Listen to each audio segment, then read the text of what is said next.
And the party goes on, and it's time to go. But then you see when they're just leaving, one of his assistants has forgotten his sword, and so he goes back. And they are breaking up the party, and so he finds that the servants are cleaning the chair on which the son Virudaka has been sitting. Why? Because they consider him unclean. There were already notions of cleanliness, of untouchability, and he feels insulted, and so now he finds out the true story, and he tells his father. And his father is very angry that he's been cheated, and he disowns his wife and his son. Now it is at this point that Shakyamuni comes in the picture. He's a friend of Prasenajit, and he takes this whole affair to heart, and he says, well, should you react so extremely? After all, the fact that she is not a true Kshatriya, she's of course not a true Shakya, but this means also by caste she's not of the aristocratic class like the king himself. This shouldn't matter, because caste is only patrilineal. That is to say, if you are a Kshatriya, then your children are Kshatriyas, whatever your wife is. But you see, that seems to have been the old view of caste. You see, in the beginning there was no caste. In the Rig Veda, in the family books, there is no caste at all. Then it starts in the 10th book of the Rig Veda, which is much younger. And then you have in the Mahabharata and so more and more. And so here we are at the stage where you see the transition from patrilineal caste to caste endogamy. Because Prasenajit has the opposite view, which seems then to be the new view, namely that husband and wife have to be of the same caste. So in this instance, the Buddha still prevails. And so the king takes his wife and his son back. However, then, sometime later, the son commits a coup d'etat against his father, a palace revolution, and the Shakyamuni himself is a party to this, although he doesn't know. You see, Prasenajit comes to talk with him, and while they are talking, the charioteer outside, with the chariot where he has left his regalia, drives back to the capital, hands the regalia to the son, who gets crowned as the new king. So, the Buddha at that time, clearly he was not so clairvoyant as to see what was happening. So to his surprise, as much as to the surprise of the king, they come out to, say goodbye and drive back to the capital, but the chariot is gone. And I would consider that embarrassing.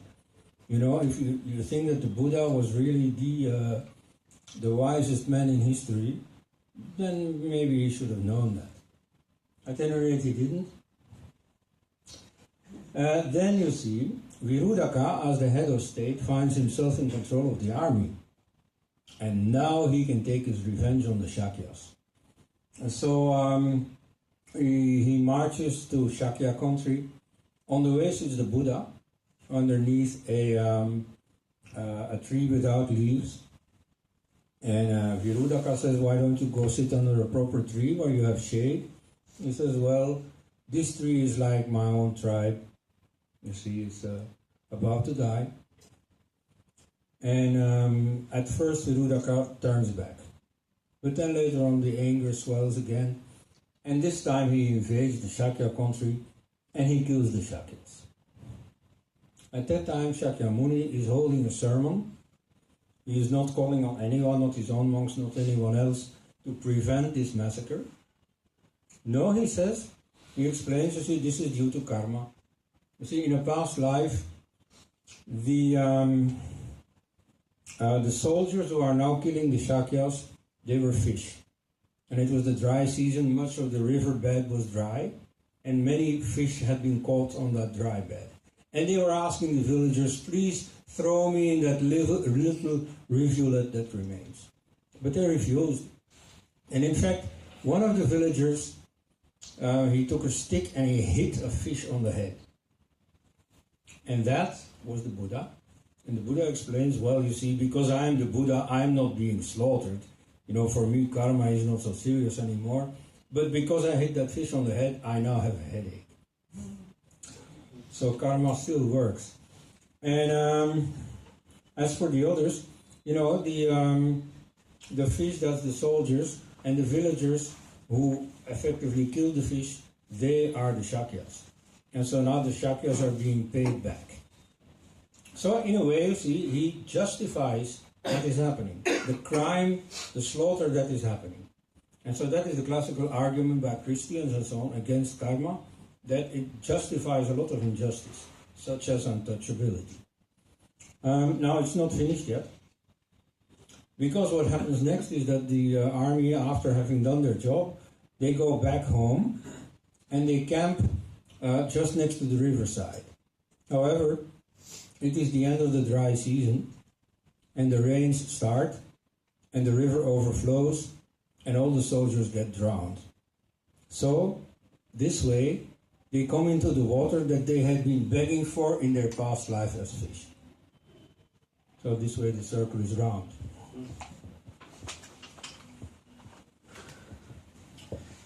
This illustrates two conceptions of karma. Karma means action at a distance. For example, in the Rig Vedic battle of the 10 kings, you have Vasishta performing a ritual for the god Indra, and then Indra is supposed to use his influence, you know, to decide the outcome of the battle. And so the next day the battle takes place, and the side of Vasishta, King Sudas, they win, and the 10 kings, the opponents, lose. So the idea is that I now do a ritual, and then through some unseen mechanic, you have action at a distance, and tomorrow you have victory on the battlefield. Now, this is adapted by the Buddha, perhaps not first by the Buddha, but it is best known for, happening in Buddhism. You have moral action in this life, and that causes, through some unseen mechanic, action at the distance, in the next life, a reward or a punishment. Then, this moral action still is of two types. You have retributive karma and you have inertial karma. Retributive karma means that you get reward and punishment. This is the crude form of the karma belief that is most common in India and in all the Buddhist countries. There is no clear perspective, there is no end to it, you see, and every time you do something good, you get rewarded. Every time you do something bad, you get punished, but there is no clear, going anywhere. But then you have inertial karma, which means that what is there now remains there now. For example, if you die, say for instance you die on the battlefield, you dream of victory, but unfortunately you get killed. So you are born with a desire again to fight and to score victory. So this way, life after life, you continue with the desires that you die with. And the only way to get rid of them, is to practice meditation until these desires die off. Now, it is said in very many textbooks that the first version, retributive karma, primitive, simplistic karma, is Hindu, and the second, inertial karma, is Buddhist. And effectively, you see, for instance, the Dalai Lama, Tibetan Buddhists, set great store by the idea that you die with, because that strongly determines what you are born with, the desires that determine your next life. However, you see, the truth is that both these versions of karma appear both in non-Buddhist and in Buddhist texts. For instance, in the story that I just told you about the Shakya Hatya, you find first the idea of reward and punishment, where the Shakyas are punished for their behavior in their past life. But then you also see continuity, the continuity doctrine of karma, where the fish ask for water, and then in the next life, when they are soldiers, they get water. Okay? And so this is really the retributive karma doctrine at its worst. You see, when you read missionary tracts, who speak about the evil of both Hinduism and Buddhism, because they believe in karma, this is hammered at all the time. You see that untouchability, for example, is a consequence of the karma doctrine. You see, the idea that people have deserved it. If you are unhappy, if some misfortune happens to you, it is that you deserve it. You only get just desserts.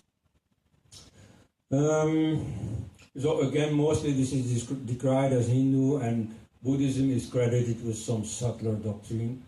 However, the Buddhist example par excellence during the life of the Buddha of this karmic punishment is the story of the army chief Bandula. He's a friend of Prasenajit. They studied together in Takshashila University. Incidentally, let me interrupt myself. This proves that Takshashila University already existed during the youth of the Buddha. So this means, some people now of this reconstituted Nalanda University and so on, they brag, that the university as an institution was created by the Buddhists, whereas these stupid Hindus, they have never done anything like that.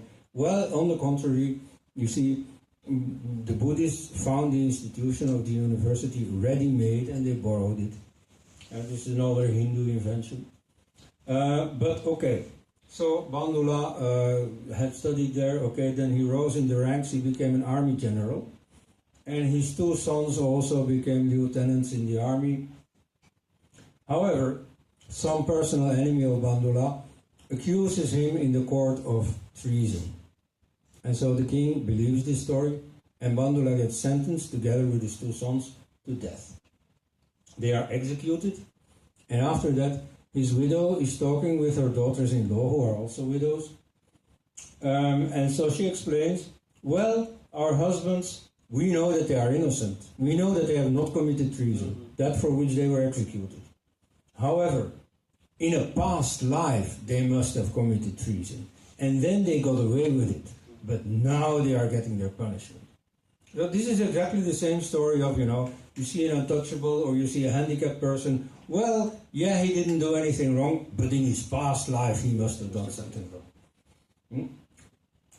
So karma, this version of karma, this declares the people who are unjustly punished to be guilty. So this way, or similarly, the doctrine of karma is also used to justify the Shakya Hatya, the slaughter of the Shakyas. And a last story, I'm almost there. The Saptashila, I use the term that was used by Sitaram Goel in his historical novel, is the 7 rules. Particularly, they're known in Buddhist literature as the 7 rules of non-decline. And they are initially used by the Buddha in organizing his Sangha, his monastic order.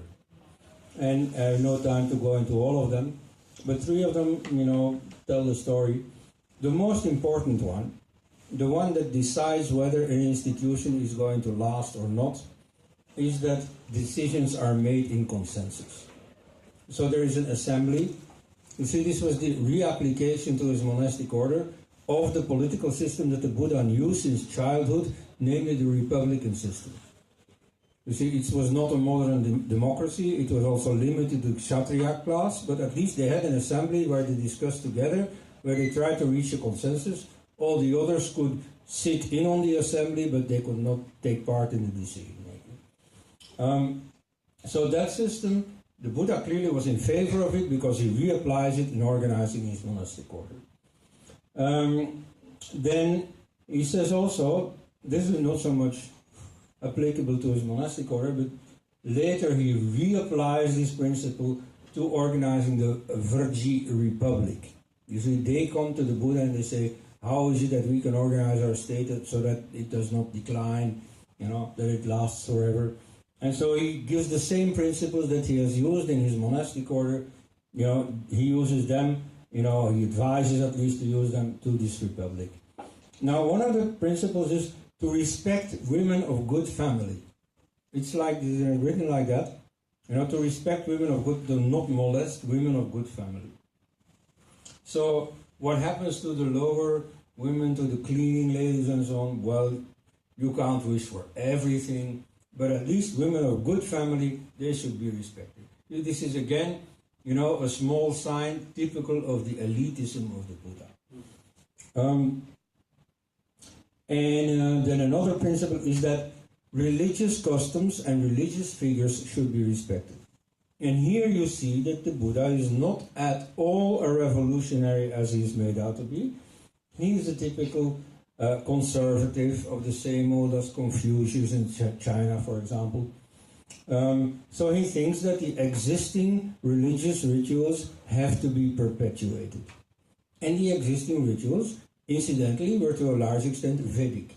So far from being an anti-Vedic revolutionary, he perpetuated whatever, the Vedas had bequeathed of religious rituals and practices. So, you see, if you do all these things, your society is stable. You see, if today in the West the society is falling apart, it is precisely because these rules are not respected. Now, so those rules are the secret of the non-decline of the Virji Republic.